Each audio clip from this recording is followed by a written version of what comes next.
आज की कहानी है कर्म करने से भाग्य बदल जाता है। प्राचीन समय की बात है।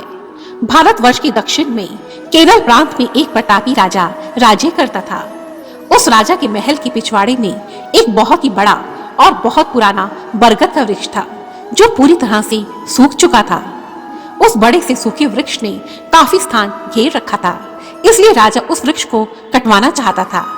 और इस वृक्ष को कटवाने के लिए राजा ने बहुत से प्रयास भी किए, परंतु वह वृक्ष तो जैसे कटने का नाम ही नहीं लेता था। तब आखिर में राजा ने अपने राज्य में यह घोषणा करवा दी कि जो भी व्यक्ति इस वृक्ष को काट देगा, उसे राजकोष से 1000 स्वर्ण मुद्राएं इनाम में दी जाएंगी। इस घोषणा को सुनकर बहुत से व्यक्ति तेज कुल्हाड़ी, आरी इत्यादि लेकर उस वृक्ष को काटने के लिए आए। वे पूरा दिन मेहनत कर उस वृक्ष को काटने की कोशिश करते और वह वृक्ष थोड़ा सा कट जाता। फिर बीच में जैसे ही वह थका हुआ व्यक्ति कुछ सुस्ताने के लिए वहां बैठ जाता, तभी वह वृक्ष फिर पहले की भांति ज्यों का त्यों हो जाता। इस प्रकार वे कई बार वृक्ष को काटने की कोशिश करते, परंतु हर बार ऐसे ही होता था। उस राज्य के बहुत से लोग स्वर्ण मुद्राओं को पाने की इच्छा से उस वृक्ष को काटने के लिए आए, परंतु आखिर में उन सबको हार माननी पड़ी। उसी राज्य के एक छोटे से गांव में एक बहुत ही दुबला पतला और गरीब लकड़हारा रहता था। वह लकड़हारा बहुत ही मेहनती और ईमानदार था। जब वह लकड़हारा जंगल में लकड़ी काटने जाता, तो उसकी पत्नी भी उसके साथ जाती थी और लकड़ी कटवाने में उसकी मदद करती थी। वह लकड़हारा अपना काम बहुत मेहनत से करता, परंतु फिर भी उसकी गुजर बसर बहुत मुश्किल से हो पाती थी। इसलिए वह सदा ईश्वर से यह प्रार्थना करता था कि उसे कोई ऐसा बड़ा काम मिले जिसमें उसकी अच्छी आमदनी हो जाए। जब उस लकड़हारे ने राजा की वह घोषणा सुनी, तो उसे ऐसा लगा कि जैसे ईश्वर ने उसकी प्रार्थना सुन ली है।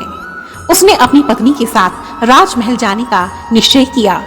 जाने से पहले उसने ईश्वर को प्रणाम किया, अपने औजारों की पूजा की तथा खुशी खुशी अपनी पत्नी के साथ राजमहल की ओर चल पड़ा।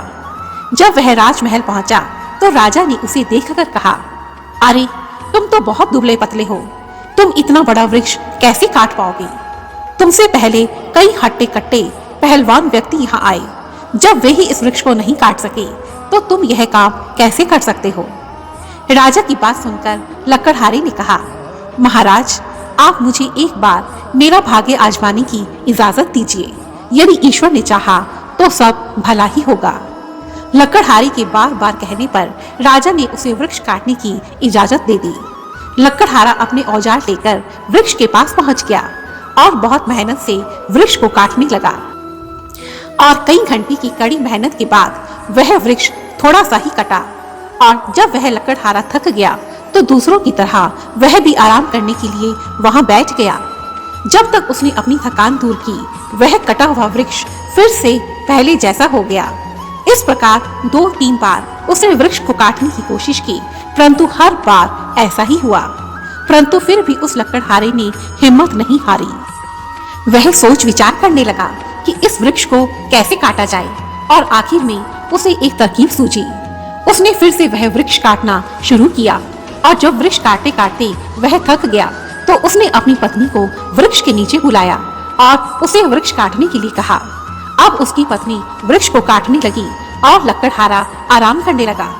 कुछ घंटों की मेहनत के बाद जब उसकी पत्नी थक गई, तो वह लकड़हारा लकड़ी काटने लगा और पत्नी आराम करने लगी। इस प्रकार दिन रात वे दोनों पति पत्नी कड़ी मेहनत करते रहे, और आखिर 4-5 दिन के पश्चात वह वृक्ष पूरा कट गया। जैसे ही वह वृक्ष कटकर नीचे गिरा, उस वृक्ष के अंदर से एक अति सुंदर और दिव्य स्त्री वहां प्रकट हो गई। वह दिव्य स्त्री उस लकड़हारे से कहने लगी, मैं भाग्य की देवी हूँ, तुम सचमुच बहुत मेहनती हो। तुमने अपने कर्म को बहुत ही प्रेम और निष्ठा के साथ किया है। मैं तुम्हारे कर्म, तुम्हारी मेहनत से बहुत प्रसन्न हूँ। मैं तुम्हें कुछ वर देना चाहती हूँ, बोलो तुम्हें क्या चाहिए? उस देवी की बात सुनकर लकड़हारा बहुत प्रसन्न हुआ और कहने लगा, हे देवी, आप मुझे यह वर दीजिए कि इस वृक्ष की लकड़ी से मैं जो भी चीज बनाना चाहूँ वह तुरंत बन जाए और बहुत सुंदर बने। यह सुनकर भाग्य की देवी ने कहा, ऐसा ही होगा, तुम इस वृक्ष की लकड़ी से जो भी कुछ बनाओगे वह बहुत ही सुंदर और अद्वितीय बनेगी। और ऐसा वर प्रदान कर भाग्य की देवी वहां से अदृश्य हो गई। उधर राजमहल में यह शोर मच गया कि वृक्ष पूरा कट गया है। यह सुनकर राजा के सैनिक वहां पहुंच गए और लकड़हारे को सम्मान पूर्वक राजमहल में ले गए। राजा ने मंत्री से लकड़हारे को 1000 स्वर्ण मुद्राएं देने का आदेश दिया। तब लकड़हारे ने कहा, महाराज, मेरी आपसे यह प्रार्थना है कि आप मुझे स्वर्ण मुद्राएं न देकर यह कटा हुआ वृक्ष इनाम में दें और इस वृक्ष को मेरे घर पहुंचाने की व्यवस्था करवा दें। राजा ने लकड़हारे की यह प्रार्थना स्वीकार कर ली और वह कटा हुआ वृक्ष लकड़हारे के घर पहुंचवा दिया। अब लकड़हारे ने उस वृक्ष की लकड़ी से एक पलंग बनाना शुरू कर दिया। भाग्य की देवी के वरदान के कारण कुछ ही घंटों में एक अत्यंत सुंदर पलंग बनकर तैयार हो गया। फिर लकड़हारे ने उस लकड़ी से एक बहुत ही सुंदर कुर्सी तैयार की। अब लकड़हारा उस पलंग और कुर्सी को लेकर बाजार में बेचने के लिए पहुंचा तो वहां देखने वाले लोगों की आंखें फटी की फटी रह गई। हर आदमी उन चीजों को खरीदने के लिए ज्यादा से ज्यादा बोली लगाने लगा और धीरे धीरे यह बात राजा तक भी पहुंची। तब राजा और रानी ने उस पलंग और कुर्सी को देखने के लिए उन्हें राज दरबार में मंगवाया। जब रानी ने उस पलंग और कुर्सी को देखा तो उसकी आंखें चुंधिया गई। वह कुर्सी किसी परिलोक के सिंहासन से कम नहीं लगती थी और वह पलंग तो देवराज इंद्र के पलंग से भी सुंदर प्रतीत होता था। अब रानी ने राजा से मुंह मांगे दाम देकर लकड़हारे से वो चीजें खरीदने का निवेदन किया और राजा ने वह पलंग और कुर्सी लकड़हारे से 10,000 स्वर्ण मुद्राएं देकर खरीद ली।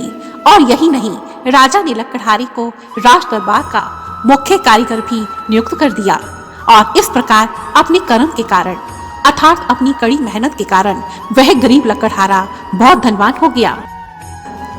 दोस्तों, यह छोटी सी कहानी हमें बहुत बड़ी सीख देती है। यदि कोई मनुष्य अपने कर्म को, अपने काम को पूजा समझकर करता है, अपने काम से प्यार करता है, अपने काम को अपनी आत्मा से सच्ची निष्ठा से लगन के साथ करता है, तो एक ना एक दिन उसका भाग्य उसका साथ देने के लिए उसके पास अवश्य पहुंच ही जाता है, क्योंकि कर्म ही पूजा है और कर्म एक दिन भाग्य को भी बदल देता है। धन्यवाद दोस्तों, यह कहानी आपको कैसी लगी मुझे कमेंट बॉक्स में लिखकर जरूर बताइए तथा मेरी ऐसी ही दूसरी कहानियों को देखने के लिए रेड कलर के बटन को प्रेस कर मेरे इस चैनल को सब्सक्राइब करें और साथ ही बेल आइकन को भी जरूर दबाएं। धन्यवाद। जय माता दी।